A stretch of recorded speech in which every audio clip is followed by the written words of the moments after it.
जय श्री बद्री गणेश।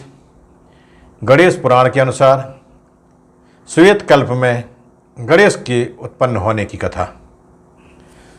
सूत जी बोले, हे सोनक, अब मैं श्वेत कल्प में हुई गणेश उत्पत्ति की कथा तो मैं सुनाता हूँ, ध्यान से सुनो।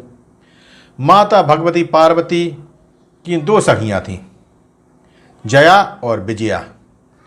वे दोनों अत्यंत रूपवती, गुणवती, विवेकमयी और मधुर बोलने वाली थीं।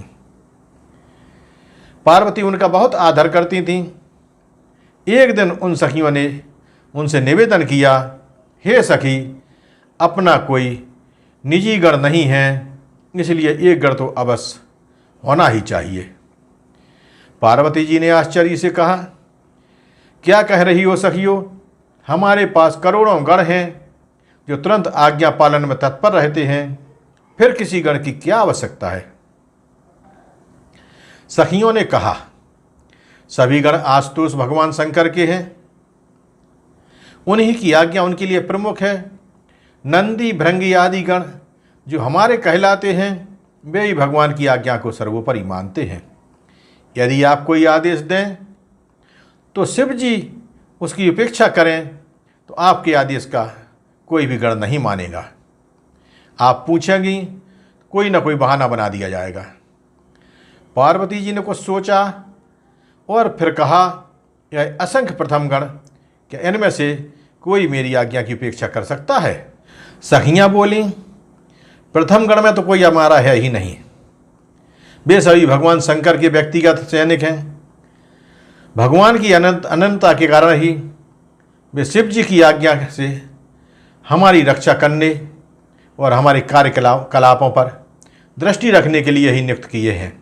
इसलिए कृपा करके अपने लिए भी एक व्यक्तिगण की रचना अवश्य कीजिए। माता पार्वती ने उनका सुझाव तो स्वीकार कर लिया, किंतु वर्तमान पर उस पर कोई प्रतिक्रिया नहीं की। बात वहीं की वहीं रह गई और कुछ दिन बीतने के बाद वह उस बात को ही भूल गई।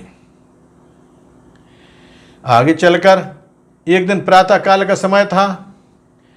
माता पार्वती जी को स्नान करने जाना था, तो उन्होंने नंदी को आदेश दिया, अगर कोई आए तो उसे वहीं रोक देना, और इसके बाद वह अंदर स्नान करने के लिए चली गई।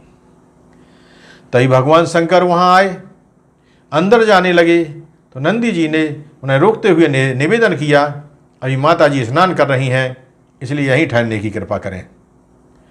शिव जी बोले, अरे करने तो स्नान, मुझे एक आवश्यक कार्य है, तो यहाँ कैसे रुका रहूँ?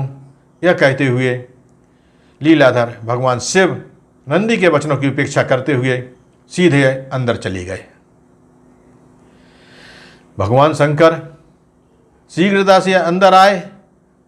उन्हें माता पार्वती ने देखा तो लज्जावश वह वहीं सिमट गईं। शिव जी बिना कुछ कहे हुए वहाँ से चले आए। इधर माता पार्वती ने स्नान के उपरांत विचार किया कि जया विजया का सुझाव उचित ही था, मैंने व्यर्थ ही उसकी उपेक्षा कर दी। यदि द्वार पर मेरा कोई निजी गण उपस्थित होता तो भगवान संग शिव जी स्नान के समय अंदर नहीं आने देता। नंदी जी ने मेरे वचनों की उपेक्षा की है, इससे प्रतीत होता है कि इन गणों पर मेरा पूरा अधिकार नहीं है, इसलिए मेरा निजी गण अवश्य होना चाहिए, क्योंकि वह पूर्ण रूप से मेरी आज्ञा में रहेगा।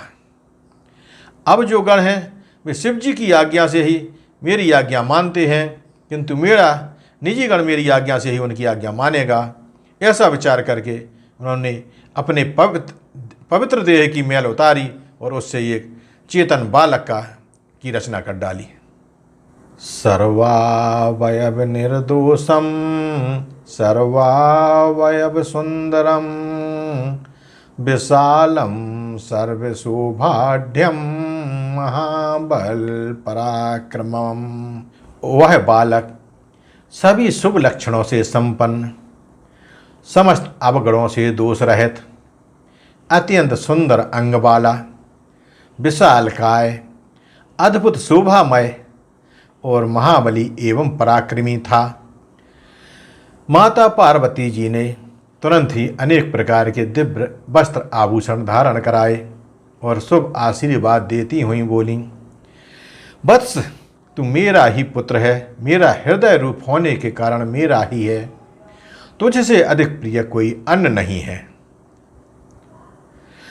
तब उस बालक ने अत्यंत आदरपूर्वक जगत जननी के चरणों में मस्तक रखकर प्रणाम किया और फिर हाथ जोड़कर बोला, जननी, मैं आपका ही हूँ, आपका ही रहूँगा, सदैव आपकी आज्ञा पालन करूँगा।